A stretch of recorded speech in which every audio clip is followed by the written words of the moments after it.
চারটা কথা আল্লাহর কাছে সবচেয়ে প্রিয়। একটা হচ্ছে সুবহানাল্লাহ, আর একটা হচ্ছে আলহামদুলিল্লাহ, আর একটা হচ্ছে লা ইলাহা ইল্লাল্লাহ, আর একটা হচ্ছে আল্লাহু আকবার। এই যে শুরুতে তিনটা তাকবীর দিছি, এই তাকবীরটা আল্লাহর প্রিয় কথা আছে চারটায়, চারটার মধ্যে একটা আছে না নাই? আওয়াজ করে পড়েন আল্লাহু আকবার। সবচেয়ে প্রিয় আল্লাহর কাছে এই চারটা কথা। লা ইয়াদুররুকা বিআইয়িহিন্না বাদাতা, বিষ্ণু বললেন এই চারটার যেটা দিয়ে শুরু করতে মন চায় করো, কোনো সমস্যা নেই। সুবহানাল্লাহ পড়েন।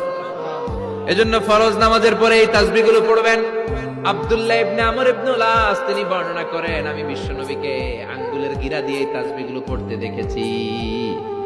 রাআইতুন নাবিয়্যা সাল্লাল্লাহু আলাইহি ওয়াসাল্লাম ইয়াকিদু তাসবিহা বিয়ামিন, আমি বিশ্বনবীর ডান হাতের আঙ্গুলের গিরায় এই তাসবিহগুলোকে পড়তে দেখেছি। পড়তে রাজি আছেন? ডান হাত তোলেন, এই আঙ্গুলের করের মধ্যে এইভাবে রাখেন, এইভাবে রেখে নামাজের পরেই সুবহানাল্লাহ আলহামদুলিল্লাহ পড়তে রাজি আছেন?